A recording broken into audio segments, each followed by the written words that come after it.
They reset positions. Rask dropped into proper combat stance, this time weight distributed. All forearms ready. Claws extended to their full legal limit. Pivo pulled up recording protocols. Thren realized he was holding his breath. "Engage," he said. Rask didn't lunge this time. He came in like a professional, using his reach advantage to control space, forcing Maya to react to multiple threat vectors simultaneously. Textbook enforcement technique. Against smaller opponents, Maya watched him come with eyes that tracked each limb independently. When he committed to the strike pattern high, low, staggered by 0.3 seconds, she dropped under the high attacks. Caught one of the low strikes on her forearm with a block that sounded like wood hitting stone, and drove her other palm into Rask's knee joint, not the kneecap. The side of the joint where ligaments met chitin. Rask's leg buckled. His balance shifted. In the half-second where his defensive pattern collapsed, Maya stepped inside his guard and placed one hand flat against his thorax. She didn't push, didn't strike. Just held it there. Yield? She asked. Rask froze. All forearms hovered in positions that suddenly had no good options. If he attacked, she was inside his effective range. If he backed up, that hand would become a strike before he completed the movement. He'd been in combat long enough to recognize checkmate. When it was pressed against his sternum, "Yield," he said quietly. Maya stepped back and immediately checked her chrono again. 7 minutes behind schedule. This is going in my incident report. Administrator Cole had 6 eyes, which meant she could watch footage on 3 separate screens while simultaneously observing Maya's body language and reading Thren's incident report. It also meant she couldn't hide her skepticism. At least 2 of her eyes gave away that she thought this entire situation was cosmically ridiculous. The interview room was deliberately bland. Gray walls, a table slightly too low for comfort, air circulation humming at a frequency designed to encourage honesty through mild irritation. Maya sat across from Cole with the posture of someone waiting for a transit connection. "Contractor 47J, Cole began, using the formal designation because names felt too personal for something this absurd. "You understand why we're having this conversation. Your security theater escalated faster than expected." 4 of Cole's eyes narrowed. Cole were known for pattern recognition. Their entire species had evolved to spot predators in camouflage across their forest homeworld. They didn't miss subtext, and they especially didn't miss when someone was mocking them. "Our equipment flagged you as an existential risk. You then demonstrated capabilities that support that assessment." Cole leaned forward. "Now I need to understand what you are before I decide whether to let you leave. I'm someone who's going to miss her delivery slot." Cole pulled up a comparison chart on the central screen. "Let me provide context." She highlighted a data cluster. "These are Velk military personnel-trained soldiers from a species that's been conducting warfare for 6,000 years. Their average threat assessment scores cluster here." She pointed to a yellow band representing moderate danger. Then she highlighted where Maya's scan had landed. It was so far into the red zone, it looked like a cartographic error. "You score higher than 89% of documented apex predators. Higher than Kravathian shock troops. Higher than augmented mercenaries who've replaced half their skeletal structure with combat enhancements." Cole's middle eyes fixed on Maya. "So either our equipment is experiencing systematic failure across multiple redundant systems, or you're lying about being a freight contractor." Maya looked at the chart with visible disinterest. "What's your gravity?" "Excuse me?" "Tertius 9. What's your standard gravity?" Cole blinked 3 times in sequence confusion. 8.2 meters per second squared. Galactic standard is calibrated to VE, Earth's 9.8. "We've been over this. A difference of 1.6 hardly accounts for. It's not just the number. It's what it does over time. Maya shifted in her chair, which was clearly built for someone with different leg length. Your bones develop under 8.2. Mine developed under 9.8. Every step I took as a kid, I was carrying more weight than you would. Every time I fell, the impact was harder. My muscles built density to move mass that your muscles never had to consider. Cole pulled up biological comparison data. Your skeletal structure shows compression adaptation typically associated with high-gravity specialists. Because that's what we are. Except we don't call it that. We call it normal. Your muscle fiber composition is denser. Yeah, has to be. Otherwise we'd collapse under our own weight. Cole cycled through more metrics. Cardiovascular efficiency designed for rapid oxygen distribution in thicker atmosphere. Neurological response times optimized for prey pursuit across extended distances. Metabolic flexibility capable of processing diverse protein structures with minimal adaptation period. You're persistence hunters, Cole said, finally placing the pattern. Your species chased prey until it collapsed from exhaustion. My species also invented overnight shipping, so we don't do that anymore. Now we haul freight and complain about fuel costs. But the biology remains. Biology doesn't care about career choices. Cole sat back, rearranging all 6 legs into a configuration that suggested deep thought. She'd reviewed the enforcement footage 17 times. Maya hadn't used strength, she'd used precision. Had an overwhelmed Rask, she'd read his attack pattern and exploited structural vulnerabilities. That shouldn't have been visible to someone who'd never studied Corvathian anatomy. How did you know where to strike? Cole asked. Knees bend one way. Hit them from the side. They stop working. It's not complicated. You identify the specific joint weakness in a species you'd never encountered within seconds of engagement. Maya gave her a look that suggested Cole was being deliberately obtuse. Everything with legs has the same basic problems. Joints are compromise points between mobility and stability. You want to drop something fast, you target the compromise. That's combat doctrine. That's physics. Cole pulled up another file. This one, marked with security flags that made Friend's incident report look like a parking citation. I've been reviewing human integration records. Your species was admitted to galactic community status 14 months ago. Since then, we've had 270 documented encounters with human vessels or personnel. Sounds about right. 63 of those encounters resulted in security alerts. Also sound about right. Your scanners don't like us. But here's what interests me. Cole highlighted a specific subset of data. 0 violent incidents. Not one.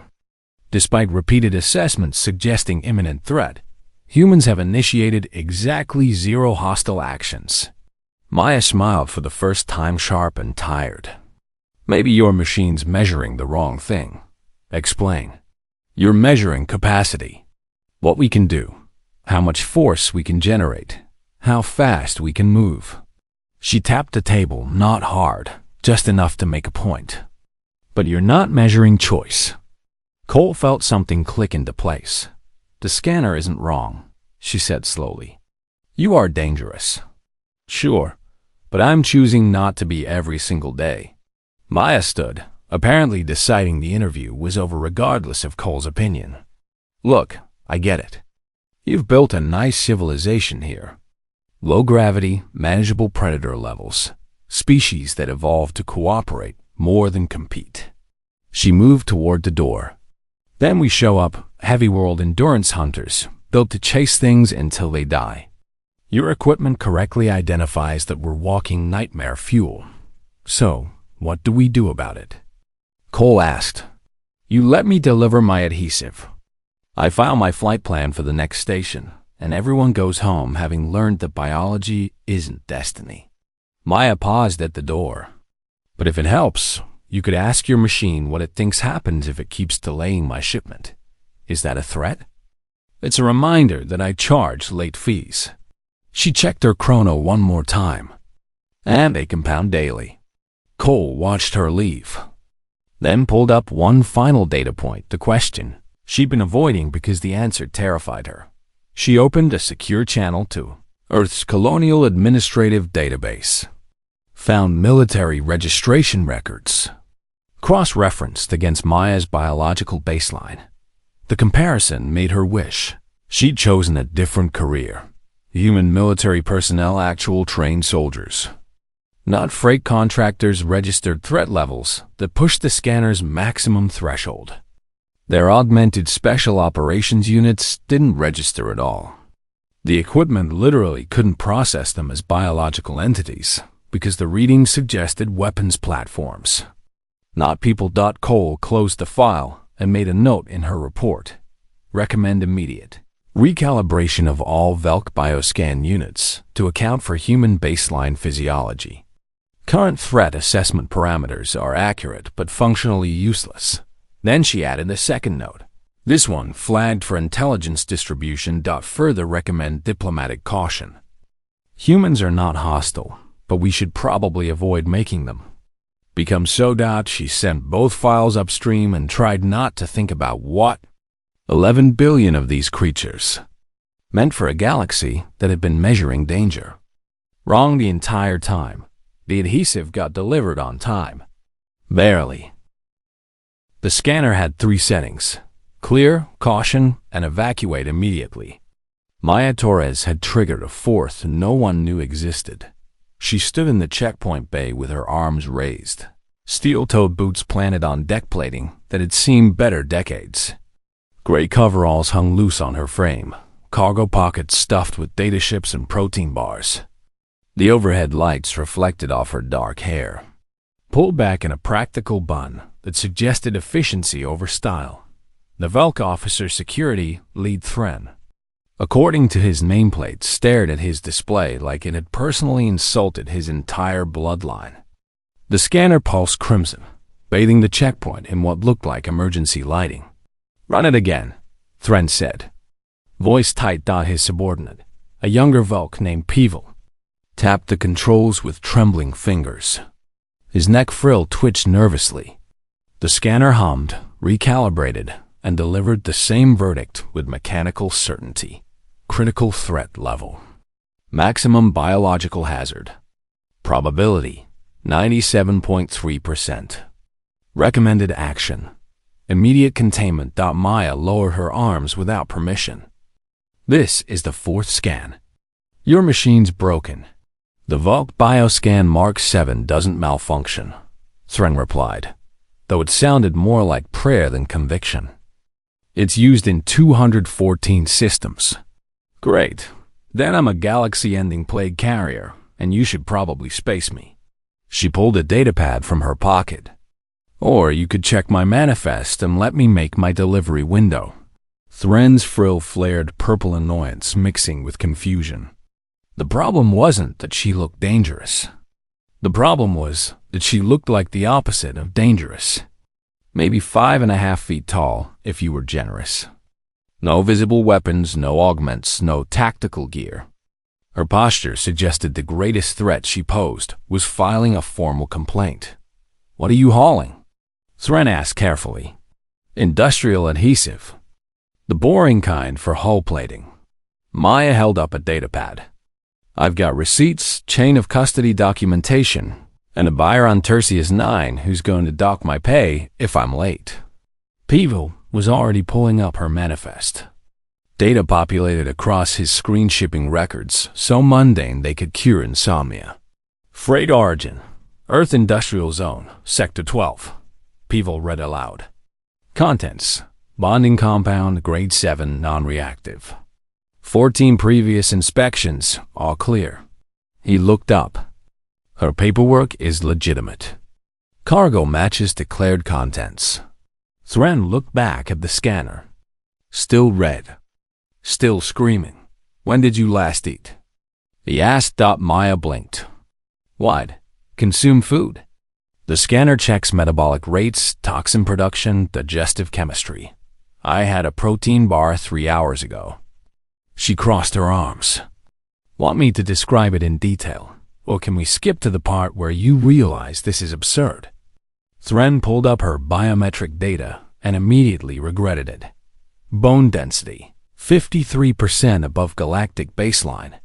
Muscle fiber density in the 72nd percentile. Reflex response time. He had to check the unit of measurement twice. 14 seconds. You're not augmented, he said slowly. No, not military? Freight contractor. Says so on the manifest. Thren gestured at the scanner. Then, why does this read you as more dangerous than a Corvathian shock trooper? Maya shrugged. Because your machine has bad taste. Pivo made a choking sound that might have been a suppressed laugh. Thren's frill went fully orange. Genuine alarm mixed with bureaucratic desperation. He'd processed thousands of beings through this checkpoint. Smugglers, mercenaries, disgraced nobles trying to slip past warrant scanners. The machine had always been right, always. Humor me, Thren said. Participate in a physical assessment. A what? Supervised sparring. Non-lethal. It'll give us behavioral data instead of projected biology. Maya stared at him for a long moment. Then checked her wrist chrono and sighed like a woman asked to work late on Friday. Fine. Who? Thren opened a cum channel. Send in Rask. Pivo's frill went pale yellow. Sir, are you sure that's?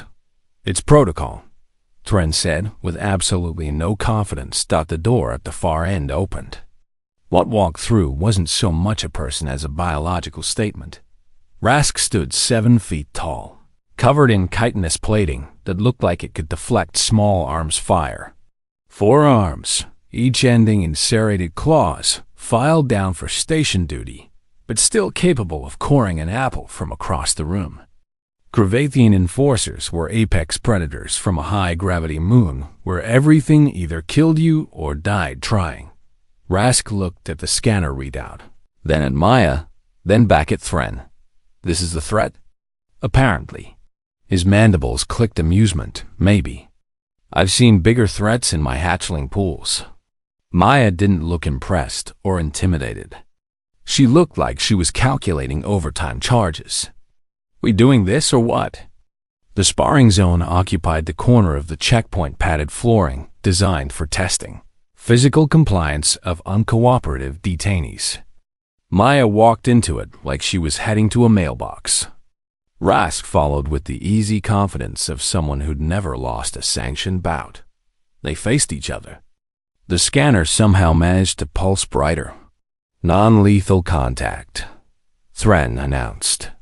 First to yield or incapacitate. Rask moved first to testing lunge, not even half speed. Maya sidestepped it with economical precision that suggested this wasn't her first compliance demonstration. Rask clicked approval and came in faster. 4 arms working in a pattern designed to overwhelm smaller opponents. Maya didn't block.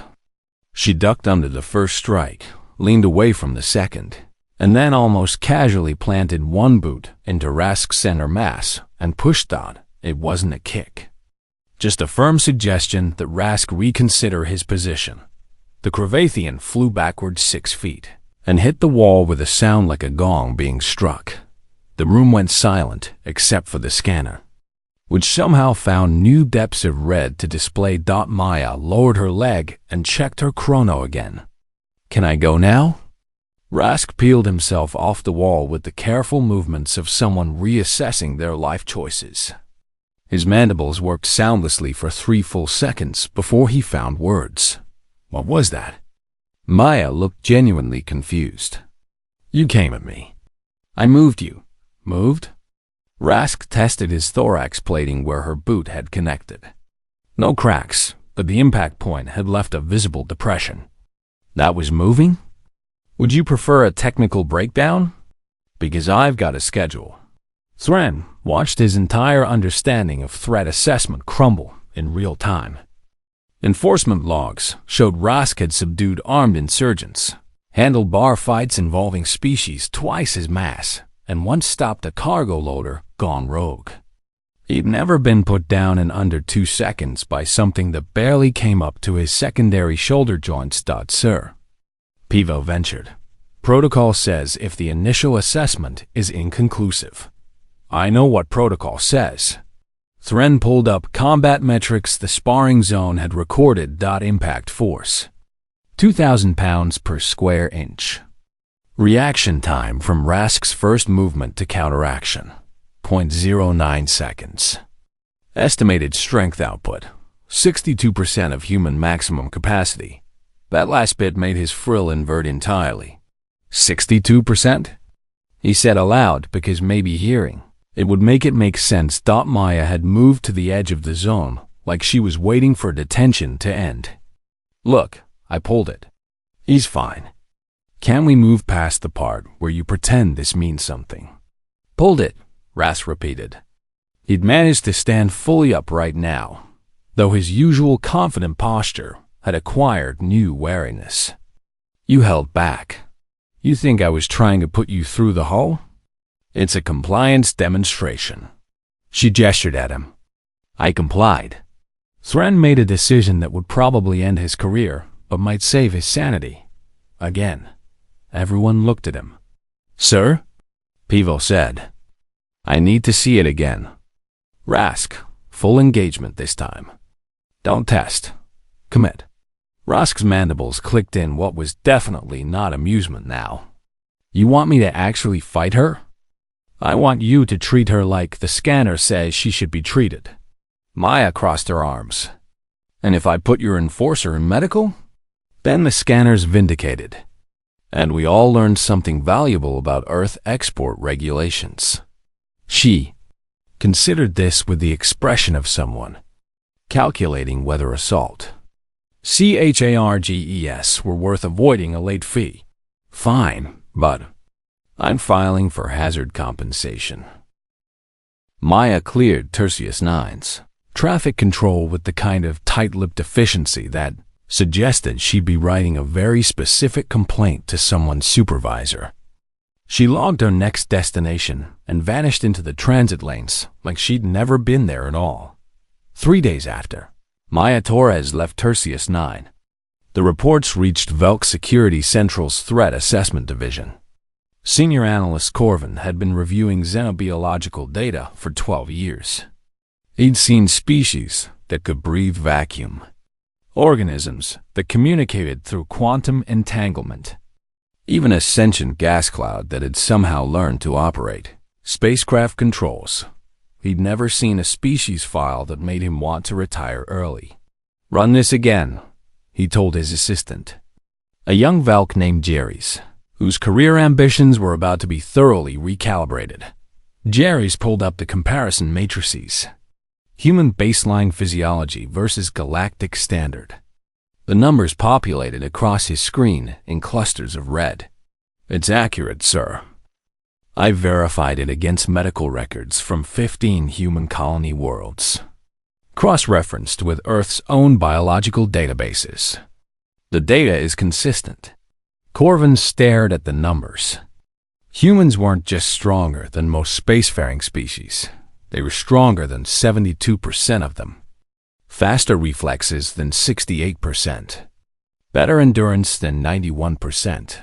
That last figure made sense given their persistence hunting background. But seeing it quantified was different. Unsettling. Their pain tolerance fell into the 84th percentile. Their ability to function under physical stress that would incapacitate most species registered so high the report had included a footnote questioning the data collection methodology. What's their homeworld classification? Corvin asked. Deathworld. Corvin's frill went pale. Excuse me? According to the Galactic Habitability Index, Earth scores 0.78. That's below the standard 0.85 threshold for safe colonization. Jerry's pulled up environmental data. Atmospheric oxygen percentage considered toxic to most species. Gravity 15% above comfortable human occupation zones. native predator density in the 92nd percentile, microbial lethality rated as extreme. And they evolved there naturally? For approximately 300,000 years. No external intervention detected. Corvin sat back in his chair. Death worlds existed, hostile planets where life clung to existence through sheer biological stubbornness. But spacefaring civilizations didn't come from death worlds. The environmental pressure was too intense, the mortality rate too high, the resources too difficult to extract, except humans had. Pull up incident reports, Corvin said. All human encounters across Velk space. Last 14 months. The data populated. 270 encounters. 63 security alerts triggered. 0 hostile actions initiated by humans. But the details told a different story. Station 7.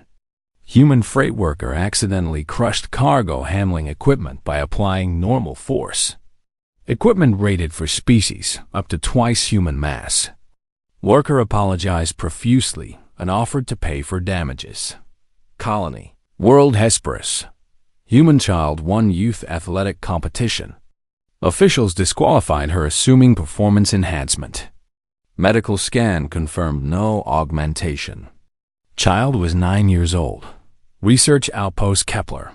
Human scientists broke door mechanism through standard operation. Door rated for high traffic commercial use. Scientists hadn't noticed resistance. The pattern repeated. Again and again. Humans moving through galactic infrastructure built for species weaker than them. Trying to be gentle, occasionally miscalculating. They're not trying to be intimidating, Jerry said quietly. They just are. No, Corvin corrected. They're trying very hard not to be intimidating. And mostly succeeding. He pulled up the Tertius 9 footage. Watched Maya Torres, average human, according to her own assessment, kick a Kravathian enforcer backward like it was a minor inconvenience. Watched her place her hand against Rask's thorax with precisely calibrated pressure. Not enough to injure. Just enough to communicate checkmate. She's holding back, Corvin said. Sir? Watch her expression. Frame by frame. Corvin zoomed in. Maya's face showed concentration, yes, but also something else. Calculation. Control. She's not fighting. She's solving a problem with minimum necessary force. Jerry studied the footage. She's bored. Because she's done this before. Not fighting Kravathi, controlling her own output. Every interaction she has with our equipment, our species, our infrastructure, she's making constant adjustments so she doesn't break something. The weight of that settled over them both. The scanner wasn't measuring her threat to us, Corvin said slowly. It was measuring the threat she poses to herself if she miscalculates. I don't follow. She lives in a galaxy that's more fragile than her baseline existence. Every door she opens, every hand she shakes, every time she moves cargo or walks through a crowd, she's operating below her natural capacity because operating at her natural capacity would be destructive. Corvin closed the footage. The machine read that restraint and correctly identified it as the most dangerous thing about her. Because something that has to constantly hold back. As reserves no one's actually seen, Corvin finished. He opened a new file. Priority classification. Distribution to all Velk security installations and allied networks. Subject. Human threat. Assessment recalibration FEVIC immediately. Human biological readings are to be baseline adjusted using revised threat calculation matrices. Current assessment protocols accurately measure human physiological capacity, but fail to account for behavioral patterns, demonstrating extensive self-regulation. Key findings. Human baseline physiology exceeds galactic average across multiple metrics. This should be treated as default state rather than hostile indicator. Species demonstrates consistent cooperative intent, despite capacity for significant force application. Recommended operational assumption. All humans are universally capable of lethal force as baseline physiological state. Threat assessment reflects restraint, capacity rather than violence probability. Do not engage in physical challenges unless prepared for psychological recalibration regarding personal combat effectiveness. That last line had been added by Jerry's, who had a sense of humor. Corvin left it in anyway. The new protocols propagated across Vulc security networks within 48 hours. Within a week, they'd been adopted by the Hicksonian Commonwealth. 2 weeks later, the Threnal Collective issued their own updated guidelines. Within a month, human threat assessment had become a topic of discussion in xenobiological circles across civilized space. On Tertius 9, Thren stood in his checkpoint, staring at the scanner like it might explain itself. It hadn't stopped glowing diagnostic red since Maya Torres left. Not malfunction, red, diagnostic red. The machine was convinced it needed maintenance. Except every test came back clean. The Velk technician who'd spent 6 hours recalibrating it had finally admitted defeat and recommended contacting the manufacturer. It's calibrated perfectly, the tech had said, confused and slightly offended. Everything checks out. I don't understand why it thinks there's a problem. Thren understood. The machine had measured something it wasn't designed to measure, and now it knew the galaxy was bigger and stranger than its programming had accounted for. He sympathized. Sir, Peeble approached with a data tablet. We've received updated guidelines from Central. Let me guess. Regarding humans. Peeble pulled up the file. New assessment protocols across all installations. Effective immediately, human biological readings are to be baseline adjusted using revised calculation matrices. Thren took the tablet. The new protocol was dense with technical language, but the core message was simple. Stop treating human biology as a threat indicator, because every human would trigger maximum alerts and the system would become meaningless. They're lowering the standards, Thren said. They're adjusting the context. Peeble corrected carefully. There's a difference, is there? Peeble pulled up a secondary file, this one marked with intelligence distribution flags. Central also sent this. Analysis comparing human physiological capacity against documented galactic species averages. Thren read it. Then read it again, because the numbers seemed translated incorrectly. Stronger than 72% of spacefaring species. Faster reflexes than 68%. Better endurance than 91%. Pain tolerance in the 84th percentile. This can't be right. Central verified it against medical records from human colony worlds. It's accurate. Peeble hesitated. There's more. Page 7. Thren scrolled. Page 7 detailed incident reports from other stations. The 270 encounters Cole had mentioned, plus additional context. Humans breaking cargo equipment by applying normal force. Humans accidentally injuring other species during friendly physical contact. That 9-year-old child who'd been disqualified from an athletic competition. They're not trying to be intimidating, Peeble said quietly. They just are.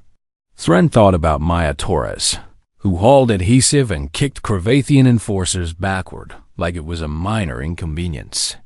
Who'd held back so precisely that Rask hadn't even bruised. Who'd been annoyed about the delay more than anything else. Pull up the sparring footage again, he said. What are you hauling this time? Industrial sealant. The boring kind for atmospheric processors. She held up a data pad. Got receipts if you want to check. That won't be necessary. Thren hesitated, then added, safe travels. Maya's expression softened slightly. The first time he'd seen her look genuinely pleased. Thanks. See you next month. Same route, same cargo, same galaxy. that's still getting used to us. After she left, Pivile approached with a data tablet. New human arrivals are up 47% this quarter. Trade volume with Earth has tripled. The Economic Integration Office says humans are becoming one of our primary freight partners. Any incidents? 3 broken cargo loaders. 1 crushed door mechanism. 2 friendly fire accidents during joint military exercises that sent our personnel to medical and their personnel to lunch. Pivo scrolled through the reports. All accidents. All apologized for. Humans are actually filing fewer incident reports than most species now. Thren looked at the scanner, still glowing amber. They're learning to calibrate. We all are. The checkpoint processed 17 more travelers that shift. 2 were human, a mining engineer heading to an asteroid colony, a medical researcher transferring to a xenobiological research station. Both triggered the same amber reading. Both were polite, efficient, and gone before their scan had finished the cycling through diagnostics, somewhere in Velk Security Central's archives. Maya Torres's original incident report gathered digital dust, alongside thousands of other files, documenting the strange process of a galaxy, learning to coexist with a species that had evolved for a harsher universe than the one they'd inherited. The adhesive she'd delivered 6 months ago had been used to repair hull plating on a transport ship. It held perfectly, stronger than specifications required. No one was surprised. In the year following human integration, galactic civilization adapted. Security protocols were revised. Infrastructure was reinforced. Athletic competitions added weight classes that most species couldn't compete in. Medical facilities stocked supplies for treating species whose baseline physiology exceeded comfortable safety margins. And everywhere humans went, they carried the same quiet message that Maya Torres had demonstrated in a compliance bout on Tertius 9. We can be dangerous. We choose not to be. The galaxy learned to appreciate the difference. On Earth, 11 billion humans continued their lives, unaware that their simple existence had caused a fundamental recalibration of how galactic civilization measured threat. They went to work, raised families, hauled freight, built colonies on distant worlds.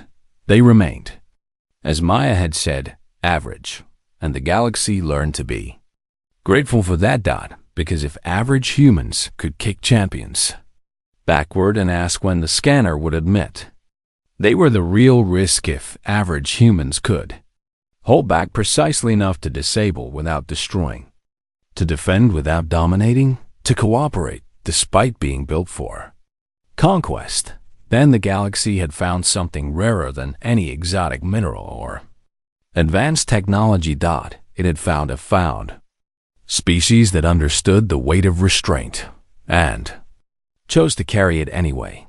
The end. They watched it frame by frame. Rask's attack. Maya's counter. That moment where her boot connected and Rask went airborne. Pause there. Thren pointed at the impact frame.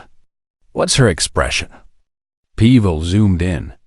Maya's face showed concentration, but also calculation. Control. She's bored, Pivo said, surprised. She's barely paying attention, because she's done this before. Not fighting Cravathi, controlling her own output. Thren felt the weight of understanding settle over him. Every interaction she has with our equipment, our species, our infrastructure, she's making constant adjustments so she doesn't break something. The scanner wasn't measuring her threat to us. It was measuring the threat she poses to herself if she miscalculates. They stood in silence, watching the scanner cycle through its diagnostic sequence. Thren thought about Administrator Cole's report, which had gone upstream to people who made decisions above his security clearance. He thought about Maya's casual comment about 11 billion humans. He thought about what happens when a species built for high-gravity endurance hunting decides to leave their homeworld and spread across Stars that weren't designed for them. The checkpoint door opened. Another traveler entered Hicksonian merchant, judging by the carapace pattern. Standard processing. The scanner registered them as clear with a pleasant blue glow. Do you think they'll come back? Peeville asked. Humans, I mean. To Tertius 9. Why wouldn't they? We're a major transit hub. Because we made them fight to prove they weren't dangerous, then treated them like containment risks when they won. Thren considered that. Maya hadn't seemed particularly offended. Annoyed about the schedule delay. Yes, but not angry. Should that concern us more? Peeville asked. That they're not angry? It was a good question. Thren had been in security long enough to recognize the difference between species that threaten violence and species that simply embodied it. The former announced themselves, posturing, intimidation displays, clear signals of hostile intent. The latter just existed, and you either learned to live around them or you didn't. Humans seemed to fall into the second category. Except they were also trying very hard to fit into the first category's social structures. I think, Thren said slowly, we should be grateful they're patient with us. 3 months after Maya Torres delivered her adhesive, the Galactic Security Council convened an emergency session on Velk Prime. The chamber was designed to accommodate 200 species atmospheric, zones separated by energy barriers. Gravity wells adjusted for comfort, translation algorithms running in real time. Corvin stood at the central podium, representing Velk Security Central's Xenobiological Assessment Division. Around him, council representatives from 47 different species waited with varying degrees of patience. Colleagues, Corvin began, we are here to discuss revised threat assessment protocols for human integration into galactic society. A Threnal representative, Ambassador Kess, whose species communicated through controlled electrical discharges, crackled with what the translator rendered as skepticism. We've reviewed your reports, Analyst Corvin. Your concerns seem ... disproportionate. Humans are a pre-contact species. They've been spacefaring for less than 200 years. Surely, they pose no significant risk to established civilizations. Corvin pulled up the comparison data on the chamber's central display. With respect, Ambassador, that assessment is precisely the problem. We've been measuring humans against our expectations for pre-contact species. They don't fit the pattern. The display showed biological metrics. Strength, endurance, pain tolerance, all charted against galactic averages. Humans exceeded baseline in nearly every category. Their homeworld is classified as a death world, Corvin continued. 0.78 on the habitability index. They evolved under environmental pressures that would prevent most species from developing tool use, let alone spaceflight. A Hicksonian counselor clicked her mandibles amusement. So they're durable. That hardly constitutes a threat. It's not the durability alone. It's what they do with it. Corvin pulled up incident footage. Maya Torres kicking Rask backward. Other clips, human dock workers accidentally crushing equipment. Human children outperforming adult athletes from other species. Human medical personnel treating injuries that would be fatal to anyone else as minor inconveniences. They're not trying to dominate, Corvin said. They're trying to fit in. And they're mostly succeeding. But every single day, every single interaction, they're holding back. Operating at a fraction of their natural capacity, because operating at full capacity would be destructive. The chamber went quiet. Let me be clear, Corvin continued. In 270 documented encounters with humans over 14 months, we've had 0 hostile incidents. Not one, despite our security systems flagging them as critical threats. Despite our personnel treating them with suspicion. Despite multiple instances where we've given them cause for grievance. They have been unfailingly cooperative. Ambassador Cass crackled again. Then what's the concern? The concern is what happens if that cooperation ends.